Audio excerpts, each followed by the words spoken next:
ਮੁਸਲਮਾਨ ਜਿਹੜੇ ਹੈਗੇ ਨੇ ਉਹ ਪੂਰੀ ਦੁਨੀਆ ਦੇ ਵਿੱਚ ਰਮਜ਼ਾਨ ਦੇ ਮਹੀਨੇ ਨੂੰ ਉਡੀਕ ਰਹੇ ਹੁੰਦੇ ਨੇ। ਰਮਜ਼ਾਨ ਦੇ ਮਹੀਨੇ ਦੇ ਵਿੱਚ ਸਾਰੀ ਦੀ ਸਾਰੀ ਰੂਟੀਨ ਹੀ ਚੇਂਜ ਹੋ ਜਾਂਦੀ ਹੈ, ਕਿਉਂ ਜੇ ਮੁਸਲਮਾਨ ਇਸ ਮਹੀਨੇ ਦੇ ਵਿੱਚ ਰੋਜ਼ੇ ਰੱਖਦੇ ਨੇ ਤੇ ਇਹ ਰੋਜ਼ੇ ਸਾਲ ਦੇ ਵਿੱਚ ਇੱਕੋ ਵਾਰੀ ਆਉਂਦੇ ਨੇ। ਪਰ ਅੱਜ ਅਸੀਂ ਤੁਹਾਨੂੰ ਅਜਿਹੀ ਗੱਲ ਦੱਸਣ ਜਾ ਰਹੇ ਹਾਂ ਕਿ ਇੱਕ ਸਾਲ ਦੇ ਵਿੱਚ 2 ਵਾਰੀ ਰਮਜ਼ਾਨ ਆਵੇਗਾ, ਯਾਨੀ ਤੁਸੀਂ ਇੱਕ ਸਾਲ ਦੇ ਵਿੱਚ 2 ਵਾਰੀ ਰੋਜ਼ੇ ਰੱਖ ਸਕੋਗੇ। ਹੁਣ ਤੁਸੀਂ ਪੁੱਛੋਗੇ ਭਈ ਉਹ ਕਿਸ ਤਰ੍ਹਾਂ, ਇਹ ਕਿਦੋਂ ਹੋਵੇਗਾ, ਕਿਸ ਤਰੀਕੇ ਦੇ ਨਾਲ ਹੋਵੇਗਾ। ਤੇ ਦੂਜੀ ਤੁਹਾਨੂੰ ਇੱਕ ਹੋਰ ਗੱਲ ਦਸੀਏ ਕਿ ਇਸੇ ਸਾਲ ਦੇ ਵਿੱਚ ਜਿਸ ਸਾਲ ਦੀ ਅਸੀਂ ਗੱਲ ਕਰਨ ਜਾ ਰਹੇ ਹਾਂ, ਇਸ ਸਾਲ ਮੁਸਲਮਾਨ ਜਿਹੜੇ ਨੇ ਉਹ 30 ਦੀ ਬਜਾਏ ਜਾਂ 29 ਰੋਜ਼ਿਆਂ ਦੀ ਬਜਾਏ 36 ਰੋਜ਼ੇ ਰੱਖਣਗੇ।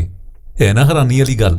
ਹਾਂ ਜੀ, ਇਹ ਤਾਰੀਖ ਦੇ ਵਿੱਚ ਪਹਿਲੇ ਵੀ ਇੱਕ ਵਾਰੀ ਹੋ ਚੁੱਕਿਆ ਹੈ। ਆਖਰੀ ਵਾਰੀ ਇਸ ਤਰ੍ਹਾਂ ਹੋਇਆ ਸੀ ਜੀ 1997 ਦੇ ਵਿੱਚ, ਤੇ ਇਸ ਤੋਂ ਪਹਿਲਾਂ ਇਹ ਵਾਕਿਆ ਹੋਇਆ ਸੀ 1965 ਦੇ ਵਿੱਚ, ਤੇ ਅਗਲੀ ਵਾਰੀ 2030 ਦੇ ਵਿੱਚ ਫਿਰ ਰਮਜ਼ਾਨ ਜਿਹੜਾ ਹੈ ਇੱਕ ਸਾਲ ਦੇ ਵਿੱਚ 2 ਵਾਰੀ ਆਵੇਗਾ। ਅਸਲ ਦੇ ਵਿੱਚ ਇਸ ਤਰ੍ਹਾਂ ਬਹੁਤ ਘੱਟ ਹੁੰਦਾ ਹੈ।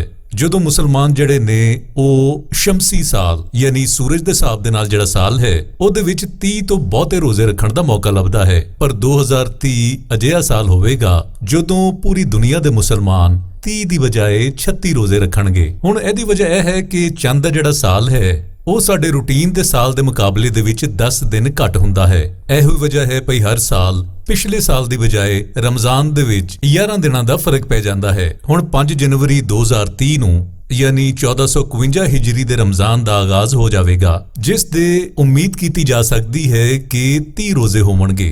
ਕਿਉਂ ਜੇ 5 ਜਨਵਰੀ ਨੂੰ ਇਹਦਾ ਆਗਾਜ਼ ਹੋਵੇਗਾ ਤੇ ਇਹਦਾ ਮਤਲਬ ਹੈ ਕਿ 2030 ਦੇ ਆਖਰੀ ਮਹੀਨੇ ਯਾਨੀ ਦਸੰਬਰ ਦੇ ਵਿੱਚ ਰਮਜ਼ਾਨ ਜਿਹੜਾ ਹੈ ਉਹ ਫਿਰ ਉਸੇ ਸਾਲ ਹੀ ਆਵੇਗਾ। ਕਿਉਂ ਜੇ ਹਰ ਸਾਲ 10 ਦਿਨਾਂ ਦਾ ਫਰਕ ਪੈਂਦਾ ਹੈ। ਪਹਿਲਾਂ 5 ਦਿਨ ਦਾ ਫਰਕ ਪੈ ਗਿਆ ਜਨਵਰੀ ਦੇ ਵਿੱਚ ਤੇ ਆਖਰੀ ਜਿਹੜਾ ਫਰਕ ਪਵੇਗਾ ਉਹ ਦਸੰਬਰ ਦੇ ਵਿੱਚ ਪਵੇਗਾ। ਇਸੇ ਤਰ੍ਹਾਂ ਤੁਸੀਂ ਵੇਖਿਆ ਹੋਵੇਗਾ ਭਈ ਰਮਜ਼ਾਨ ਜਿਹੜਾ ਹੈ ਹਰ ਸਾਲ ਇਹਦੇ ਵਿੱਚ ਥੋੜੇ ਜਿਹੇ ਮੌਸਮਾਂ ਦਾ ਫਰਕ ਆ ਜਾਂਦਾ ਹੈ। ਹੁਣ ਰਿਸਰਚਰ ਦੇ ਮੁਤਾਬਿਕ 2030 ਨੂੰ ਇੱਕ ਵਾਰੀ ਫਿਰ ਰਮਜ਼ਾਨ ਜਿਹੜਾ ਹੈ 1452 ਹਿਜਰੀ ਦਾ ਪਹਿਲਾ ਰੋਜ਼ਾ ਸ਼ੁਰੂ ਹੋਵੇਗਾ। ਇਸੇ ਤਰੀਕੇ ਦੇ ਨਾਲ 26 ਦਸੰਬਰ ਤੋਂ ਲੈ ਕੇ 31 ਦਸੰਬਰ ਤੱਕ ਮੁਸਲਮਾਨ ਜਿਹੜੇ ਨੇ ਰਮਜ਼ਾਨ ਦੇ 6 ਰੋਜ਼ੇ ਰੱਖਣਗੇ, ਜਦ ਕਿ ਬਾਕੀ ਰੋਜ਼ੇ ਜਿਹੜੇ ਨੇ ਉਹ ਅਗਲੇ ਸਾਲ 2031 ਦੇ ਪਹਿਲੇ ਮਹੀਨੇ ਜਨਵਰੀ ਦੇ ਆਖਰੀ ਦਿਨਾਂ ਦੇ ਵਿੱਚ ਜਾ ਕੇ ਮੁੱਕ ਜਾਣਗੇ। ਯਾਨੀ ਇਸ ਤਰੀਕੇ ਦੇ ਨਾਲ ਤੁਸੀਂ ਆਖ ਸਕਦੇ ਹੋ ਭਈ ਪੂਰੀ ਦੁਨੀਆ ਦੇ ਮੁਸਲਮਾਨ ਜਿਹੜੇ ਹੈਗੇ ਨੇ 2030 ਦੇ ਵਿੱਚ 36 ਰੋਜ਼ੇ ਰੱਖਣਗੇ।